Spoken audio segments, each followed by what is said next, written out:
Basig nagtuo mo nga nami sa Bagyo ha. Pero wala dimi sa Bagyo. Nami diri sa Tan-awa guys kung asa mi. Nami diri sa Apo Flowers Mountain Resort. Kini ang resort nga taas-taas kini siya guys. Ginaduaw ginig pags ring lugaran ni kay taas-taas kini siya. 1,550 above sea level kini siya. Muning di gid mawala ag pags. Taod-taod lang magpags tanawa ang palibot Basig udto. Puti lang agi. Sea of clouds yun siya na tanawa. Di jud ka makuan diri. Di jud ka initan diri kay basig udto. O di po ka gutomon diri kay naman sa restaurant pwede po ka di magbaon. Pero kung magbaon ka pwede ra pod. Pero mas ma-enjoy nimo kung makuha nimo ang ilang mga foods diri kay lami ilang mga foods diri. Ug affordable food. Dili tama-tama ra pod siya, dili kay mahal, dili pud kayo barato. Okay ra. Kaya kayo sa bulsa. Tanawa mga bata, enjoy kayo sa pagso.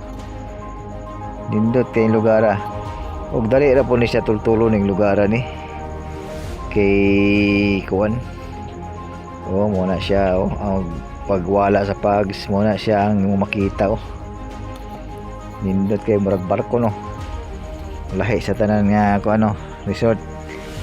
Dali ra pa siya tultulon kung sa digo sa moagi. Pag abot nimo sa paglampas nimo sa Villa Señorita, mo ni makita kini nagway nga dalan. Kanang patuo mo na paingon dito sa Apo Flowers. Kanang pawala mo na dito diretso na sa Pabansalana. Kini sa tong likod atong tanawon. Kana mo na ang diha dapit ang Villa Señorita. Diha sa unahan Diha. Dali ra kay tultulon. Kung sa digos mo moagi. Mo ni siya ang kuan ang ilang lugar guys pag magpags.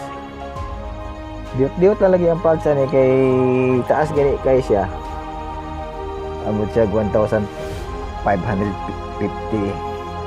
meters lima ka above sea level, taas na po kayo.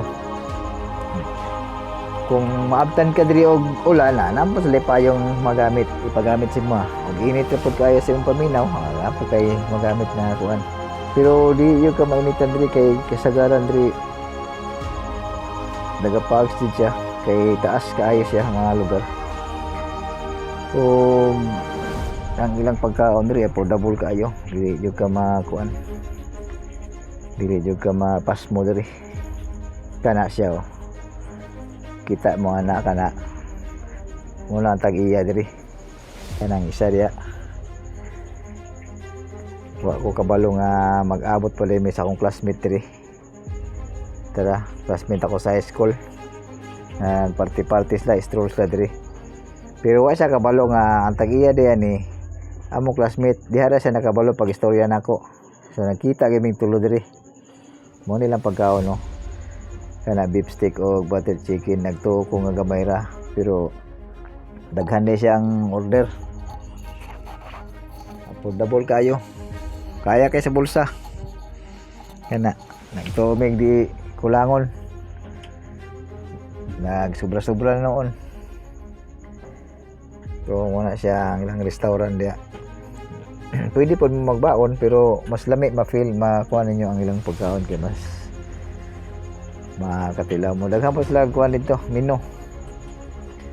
Mo ni siya ang aerial view sa ilang resort. Kung makita nimo siya nagi siya tumoy. So mosubida mo ni gikan dito sa ubos. Builog mo daan kay subidaon jud siya.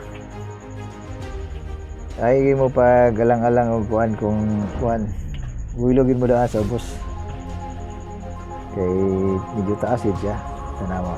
Nindot kay diri og mag picture ka diri murag barko murag Titanic labi mag-abot sa pags niya mag picture mo da pagka nindot sa view mura mo naglawig sa dagat kana mo na lang restaurant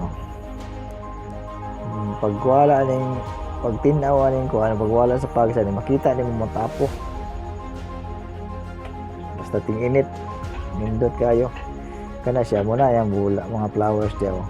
Makasong-song mo sila na mag picture nindot ka na kay hilig mo bulak adiha mo nakanindot lang po diri kay kung mag entrance ka diri 100 maka-access na kas lang ilang pool yun yun nasa swimming pool diri may pang bata napoy pang dagko accessible na ni siya makakuha ni magamit na ni siya